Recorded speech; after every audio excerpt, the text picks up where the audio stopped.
불법 투약 혐의를 받는 배우 유아인, 본명 엄홍식 씨가 불구속 상태로 재판에 넘겨졌습니다.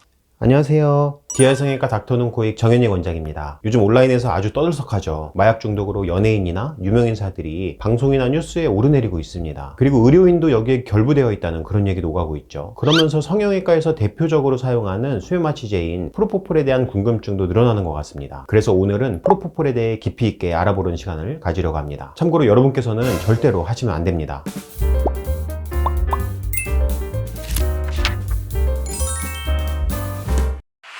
프로포폴이 뭐예요? 여러분 우유주사라고 들어보셨을 거예요. 그게 바로 프로포폴입니다. 프로포폴은 전신마취 시에 마취 유도나 유지에 사용하기도 하고 수면마취 시에도 사용하는 마취제의 일종입니다. 프로포폴은 정맥에 투여하면 단시간에 빠르게 작용해서 보통은 검사나 시술, 수술 시에 수면마취를 위해서 많이 사용을 하죠. 다른 마취제들과는 달리 빠르게 회복되고 부작용이 적어서 많이 사용들을 하지만 오남용 시에는 위험한 상황이 발생될 수도 있고 중독성이 있으므로 숙련된 의료인의 관리하에 사용이 되어야 합니다. 프로포폴은 마약류 약품 중에서 향정신성 의약품에 해당되어서 오용하거나 남용할 경우에 인체에 심각한 위해가 있다고 인정되는 물질로서 신체적으로 또는 정신적으로 의존성을 일으키기 때문에 마약류 관리에 관한 법률로 관리하고 있습니다.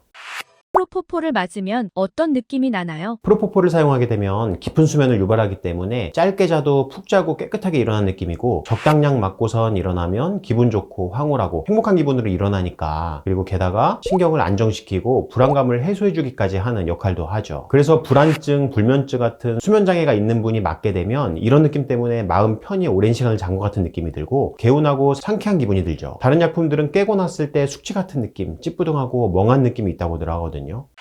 프로포폴에 왜 중독되는 거예요? 프로포폴을 맞게 될 시에 실제로 5분 남짓 짧은 시간을 잤음에도 불구하고 굉장히 개운하고 기분 좋은 느낌을 받게 되고 불안한 느낌도 사라집니다. 그래서 이런 기분을 한번 느끼게 되면 자기도 모르는 새에 강력한 욕망과 충동이 생기게 되는 거죠. 약물 의존도가 생기고 그러다 보면 과도한 양으로 반복적으로 약물을 사용하게 되고 약 자체의 신체적 중독성은 없지만 심리적, 정신적인 중독성이 생기게 돼서 중독이 발생하게 됩니다. 따라서 불안증, 불면증을 가지고 계신 분들께서 아주 간단한 방법으로 쉽게 해결할 수 있으니까 그냥 가볍게 피로회복제, 기분전환제 같은 개념으로 생각하고 자꾸 맞다가 이에 의존하게 되고 지속적으로 찾게 되면서 중독이 돼가는 거죠. 중독이 돼서 반복할수록 내성도 생겨서 필요한 양도 늘어나게 되고 갑자기 투여를 중단하게 되면 급격한 불안, 각성 상태가 되면서 다시 프로포폴을 맞으려고 이병원 저병원 찾게 되는 것입니다. 이러한 약물은 불법 투약 시에 처벌을 받게 되고 오남용 시에 심호흡 기능이 저하되면서 사망에 이를 수도 있기 때문에 반드시 의사의 처방에 따라서 사용을 해야겠습니다.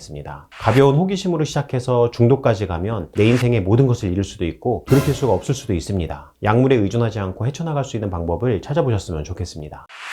프로포폴의 부작용은 뭐가 있나요? 알려진 부작용으로는 오심, 구토, 어지러움, 두통, 저혈압, 섬액, 경련, 홍조, 아나필락시스 반응, 무흡, 심정지 등의 부작용이 있다고 합니다. 여기서 특히 심장 호흡계의 부작용이 발생하는 경우에는 단시간에 죽음에도 이를 수 있기 때문에 주의를 해야겠죠. 솔직히 병원 입장에서도 마약류 약품의 경우에는 까다로운 규정에 맞춰서 관리가 필요하고 약물 부작용으로 인한 위험이 동반되기 때문에 사실 최대한 안 쓰고 줄이고 싶은 약품 중에 하나라고 볼 수 있습니다. 간혹 가다가 병원을 찾으시는 환자분들 중에서 이상한 느낌이 드는 분들도 계세요. 굳이 수면마취가 필요 없는 보톡스 같은 간단한 시술인데 굳이 수면마취를 해달라고 하세요. 수면마취 비용을 추가로 지불하고서라도 그렇게 맞고 싶다고 하시는데 필요 없는 시술이라고 설명을 드리고 설득도 하거든요. 그러면 시술 안 하고 그냥 다른 병원으로 가세요. 이건 이렇게 중독되신 환자분들께서도 극복해야 하는 점이지만 의료인도 잘 감별해서 주의해야 하는 점이겠죠. 이런 사람들의 약점까지도 파고드는 일부 양심 없는 병원들도 없어졌으면 하는 바람입니다. 이상 마치겠습니다. 디아성형외과 닥터눈 코익 정현익 원장이었습니다. 감사합니다.